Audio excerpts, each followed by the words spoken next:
The Harz Mountains are currently covered in an endless expanse of gray, rotting timber, the visual hallmark of a climate catastrophe. This mass die-off is ravaging woodlands across Germany, spreading through Europe, and mirroring identical collapses across North America. This destruction is actually providing the foundation for a more resilient future. The loss of these trees is, in many ways, exactly what the planet needs right now. The biological trigger is the bark beetle. This tiny insect bores into heat-weakened trees to create sex chambers, or Rommelkammer, where they reproduce in massive numbers. Warmer climates have supercharged their reproduction. A single pair of beetles can produce 100,000 descendants in a year. This exponential growth allows them to overwhelm a tree's nutrient transport system, killing perfectly healthy spruces in just weeks. The bark beetle is an opportunist, flourishing because of a massive management mistake made decades ago. Following the Second World War, Germany's economy and infrastructure were in ruins. To pay war reparations and rebuild the nation, Germany rapidly harvested massive portions of its forests, creating a desperate need for a quick replanting effort. Foresters turned to the spruce because it grows fast and straight, providing a lucrative source of timber for a country in a hurry to industrialize.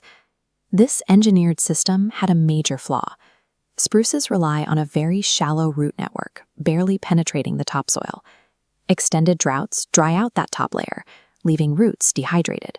A thirsty spruce lacks the resin needed to trap invading beetles. This post-war economic miracle accidentally created a continent-sized buffet for pests, making an ecological collapse inevitable. In the Harz Mountains, these gray landscapes serve as an active demolition site. Management at the national park has chosen a radical path. They're letting nature take its course, allowing the bark beetle to freely consume the remaining spruce monocultures.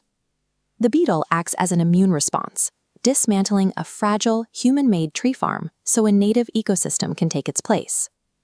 The disappearance of these trees is a violent but necessary correction, purging the environmental errors of the past century. In protected areas, the dead wood acts as a massive sponge, locking in moisture and cooling the forest floor. Life is already returning. Wind and birds deposit pioneer tree species, while fungi and insects accelerate the nutrient cycle. In the commercial forests that make up 97% of Germany's woodlands, foresters are taking a more active role in securing the future timber supply. The new strategy relies on portfolio diversification. Scientists are spreading risk across multiple tree varieties to move away from the high-stakes bet on a single species. The foundation of this portfolio relies on the OG trees, deep-rooted domestic oaks and beeches that provide drought resistance. They are paired with newcomers like the Douglas fir, which offers rapid growth and storm resilience.